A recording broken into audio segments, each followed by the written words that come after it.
अगर किसी से दुनिया के सबसे बोरिंग काम के बारे में पूछा जाए तो हम शर्त लगा सकते हैं कि आधे से ज्यादा लोग आर्कियोलॉजिस्ट के काम को बोरिंग कहेंगे। जहां अधिकतर लोगों को लगता है कि इस काम में कोई भी फन और एडवेंचर नहीं है। इनका पूरा दिन तो पत्थरों के ऊपर से धूल हटाने में निकल जाता है। पर भाई साहब जरा ठहर जाइए, क्योंकि आर्कियोलॉजिस्ट की जिंदगी केवल धूल मिट्टी हटाते हुए नहीं निकलती, बल्कि कई बार इनके साथ ऐसी नायाब चीजें लग जाती हैं जिन्हें देखने के बाद खुद आर्कियोलॉजिस्ट के होश उड़ जाते हैं। फिर चाहे वो 3000 साल पुराना मोबाइल फोन हो या फिर एक ऐसी डिस्कवरी जिसकी मदद से ये पता चलता है कि आज से 2000 साल पहले भी इलेक्ट्रिसिटी पृथ्वी पर मौजूद थी। दोस्तों, 19वीं शताब्दी के अंत में एक साइंटिफिक आर्कियोलॉजिकल एक्सपीडिशन के दौरान जब जमीन में खुदाई की गई तो उनके हाथ एक ऐसी चीज लगी जिसके बारे में उन्होंने कभी नहीं सोचा था, और वो चीज कुछ और नहीं बल्कि कई सारे इंसानी कंकाल थे। पर सबसे इंटरेस्टिंग चीज तो ये थी कि जितने भी कंकाल मिले उनमें से अधिकतर की लंबाई बहुत ही ज्यादा थी, और सिर्फ लंबाई ही नहीं बल्कि उनका पूरा का पूरा शरीर ही विशालकाय दानवों जैसा था, जिसका अंदाजा आपको इन तस्वीरों से बखूबी लग गया होगा। हालांकि ये फिर भी ठीक है, लेकिन रिसर्चर्स का दिमाग तब घूमा जब उनमें से कुछ के सिर पर हॉर्न यानी कि सींग बने हुए थे। हालांकि वैज्ञानिकों ने इसके सिर के बारे में जानने की बहुत कोशिश की, आखिर इन सींग के पीछे का क्या राज है, लेकिन इस बारे में रिसर्च करते करते वैज्ञानिकों के बाल सफेद हो गए, पर अभी तक उन्हें कुछ भी पता नहीं चला। दोस्तों, अगर हम दुनिया के सबसे पहले मोबाइल फोन की बात करें तो उसे 3 अप्रैल 1973 में इन्वेंट किया गया। पर अगर हम आपसे ये कहें कि आर्कियोलॉजिस्ट को 19वीं शताब्दी का नहीं बल्कि आज से करीब 2800 साल पुराना मोबाइल फोन मिला है, तो आप क्या कहेंगे? अब इस बात पर विश्वास करना थोड़ा मुश्किल है, पर दोस्तों हम मजाक नहीं कर रहे। असल में ऑस्ट्रेलिया के एक टाउन में जब खुदाई हो रही थी तभी अचानक से ये डिवाइस आर्कियोलॉजिस्ट के हाथ लगा, जो दिखने में बिल्कुल नोकिया मोबाइल फोन जैसा है। पर जब इस डिवाइस पर रिसर्च की गई तो ये पता चला आज से 2800 साल से भी ये पुराना है, और इसके आसपास जो सॉइल कंपोनेंट मिले उससे ये पता चला कि ये मोबाइल फोन मेसोपोटामिया का है, ना कि ऑस्ट्रेलिया का। अब ये चीज सुनने के बाद हर कोई हैरत में पड़ गया, क्योंकि जिस मोबाइल फोन को बनाने में हम इंसानों को इतने साल लग गए, वो भला आज से हजारों साल पहले कैसे मौजूद हो सकता है। दोस्तों, साल 1952 में एक डैनिश आर्कियोलॉजिस्ट ने बहुत ही मिस्टीरियस डिस्कवरी की। असल में इन्हें दलदल के पास एक पुरुष की बॉडी मिली जो कि पृथ्वी पर करीब 200 बीसी के टाइम पर रहता होगा। अब आप खुद ही सोचिए, इतने सालों पुरानी बॉडी का अब तक कंकाल बन जाना चाहिए, लेकिन नहीं। आप साफ साफ देख सकते हैं कि कैसे दलदल की वजह से केवल चेहरे को छोड़कर ये बॉडी पूरी तरह से प्रिजर्व है। जहां इस शख्स के हाथों में आप नाखून से लेकर सिर पर मौजूद बालों तक सब कुछ देख सकते हैं। और दोस्तों, बॉडी के इसी प्रिजर्व स्टेट की वजह से इस शख्स की मृत्यु का कारण भी बताया जा सकता है।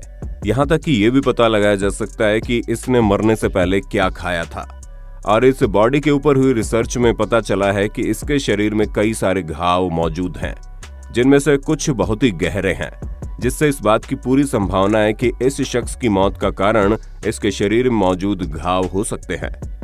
अब जरा आप इस हैरान करने वाली डिस्कवरी के बारे में भी सुन लीजिए। जहां 1930 के दौरान कोस्टा रिका में जब स्टोन बॉल्स को डिस्कवर किया गया तो हर कोई सोच में पड़ गया। वैज्ञानिक तक इस बात को समझ नहीं पा रहे थे कि ये विशालकाय पत्थर आखिर बने तो बने कैसे। हजारों साल पुराने इन विशालकाय पत्थरों का इंसानों द्वारा बनाया जाना तो लगभग नामुमकिन है। ऊपर से जिस टाइम के ये पत्थर हैं उस टाइम कोई मॉडर्न इक्विपमेंट नहीं थे, उसकी वजह से इन्हें तैयार किया गया।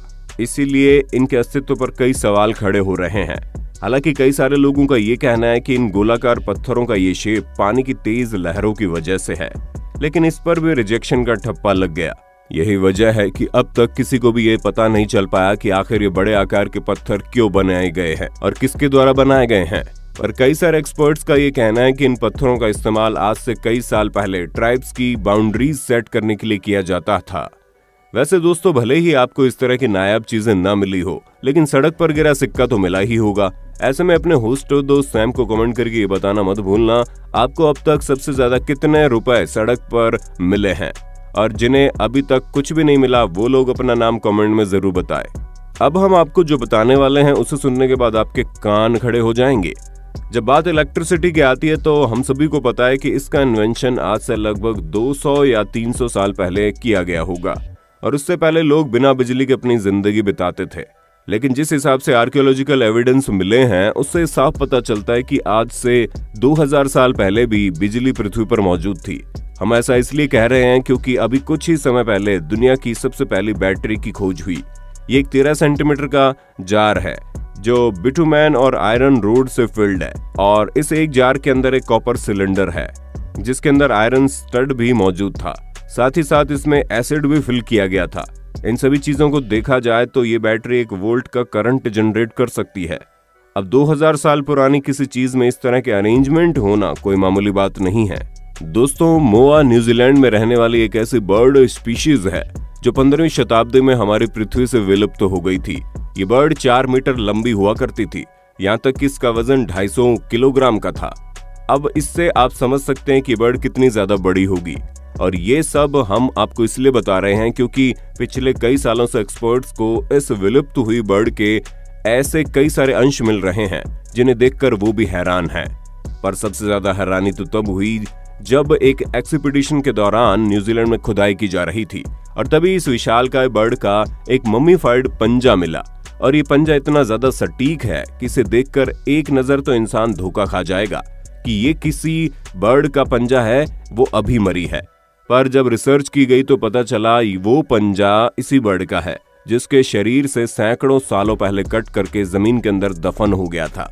दोस्तों, साल 1936 में टॉम्ब एक्सकेवेशन के दौरान निंजा पैथोलॉजिस्ट वॉल्टर एमरे ने एक ऐसा हैरान करने वाला ऑब्जेक्ट ढूंढा जिसे आज के समय में लोग साबु डिस्क के नाम से जानते हैं। असल में इस डिस्क का शेप बिल्कुल राइट राउंड है जिसे देखकर ऐसा लगता है ये कोई सीडी प्लेयर का डिस्क हो। और इसीलिए इसकी डिस्कवरी के बाद इसके बारे में कई सारे आर्गुमेंट्स हुई जहां पर एक्सपर्ट्स का इसके बारे में कुछ अलग ही विचार था। कुछ का तो ये भी कहना है कि इसे फूड के लिए प्ले किया जाता था, लेकिन इसका डिस्क इतना ज्यादा अलग है कि पक्के तौर पर कुछ भी कह पाना बड़ा मुश्किल है। इसलिए वैज्ञानिक अभी भी इस यूनिक डिस्क के बारे में कुछ भी बता नहीं पाए हैं। दोस्तों, 2013 में एक्सपर्ट्स को खुदाई के दौरान एक ममोथ की बॉडी मिली।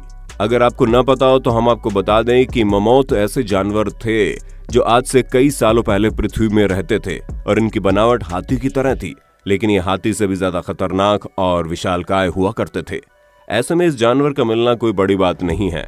पर 2013 में जब इसकी बॉडी मिली तो वैज्ञानिक इसलिए हैरान हो गए क्योंकि इसका ब्लड बिल्कुल फ्रेश था। असल में वैज्ञानिक जब इस पर रिसर्च कर रहे थे तो अचानक से ममोथ की बॉडी में धारदार हथियार लग गया, जिसके बाद उसका खून बहना शुरू हो गया। इसे देखकर एक्सपर्ट्स खुद सोच में पड़ गए कि आखिर इतने साल पुराने जानवर का खून भला कैसे इतना फ्रेश हो सकता है। दोस्तों, ट्यूरिन श्राउड एक क्रिश्चियन रेलिक है। एक्सपर्ट्स के मुताबिक 4 मीटर लंबे कपड़े में मृत्यु के बाद जीसस की बॉडी को लपेटा गया था। हालांकि रिलीजियस पॉइंट ऑफ व्यू से इस कपड़े के पीछे कई सारी बहस भी हुई कि ये असली है या फिर इसके पीछे कोई और सच है। इसलिए विज्ञान और वैज्ञानिक दोनों इस कपड़े में कुछ ज्यादा इंटरेस्ट लेने लगे, जहां रिसर्चर्स ये जानना चाह रहे थे कि आखिर किस तरह इस कपड़े की वैल्यू को बढ़ाने के लिए इसके ऊपर जीसस की इमेज को बेहतरीन तरीके से बनाया गया है। पर लाख रिसर्च करने के बाद भी उन्हें इस ट्यूरिन श्राउड में कोई भी गड़बड़ यानी फेकनेस नहीं दिखी। और जब वैज्ञानिक इस कपड़े को नकली नहीं बता पाए तो लोगों का विश्वास इस पर और ज्यादा पक्का हो गया। लेकिन अगर पुख्ता तौर पर देखा जाए तो इस बारे में किसी को ये नहीं पता है कि ये कपड़ा धार्मिक चीजों से जुड़ा हुआ है या फिर इसे वैल्यूएबल बनाने के लिए इसमें कलाकारी की गई है। दोस्तों, क्विन डायनेस्टी के राजा क्विन शी हुआंग ने अपनी छोटी सी उम्र में पूरे चाइना को एक साथ जोड़ने के लिए एड़ी चोटी का बल लगा दिया था और इन्हीं के शासन के दौरान इनका टॉम बनकर तैयार किया गया। इन्हें अपने सोल्जर से बहुत ही ज्यादा प्यार था, इसीलिए इन्होंने ये फैसला किया कि अपने टॉम में बने टेराकोटा आर्मी को मरने के बाद भी जिंदा रखेंगे। इन्होंने हजारों की संख्या में मौजूद अपने सोल्जर्स की मूर्तियों के साथ साथ इनकी सेना में काम करने वाले घोड़े और हाथियों की भी मूर्तियां बनवाई, जिनकी संख्या कितनी ज्यादा है वो आप खुद ही देख सकते हैं। हालांकि ये सभी चीजें काफी समय तक लोगों से छिपी हुई थी। वो तो एक खोज के दौरान इस जगह के बारे में पता चला और तब ये सारा राज खुला। तो दोस्तों, आज के लिए बस इतना ही। उम्मीद है आपको हमारी ये वीडियो पसंद आई होगी। अगर हाँ तो ऐसी इंटरेस्टिंग वीडियोस को लगातार देखते रहने के लिए चैनल को लाइक, शेयर और सब्सक्राइब करना बिल्कुल भी ना भूलें।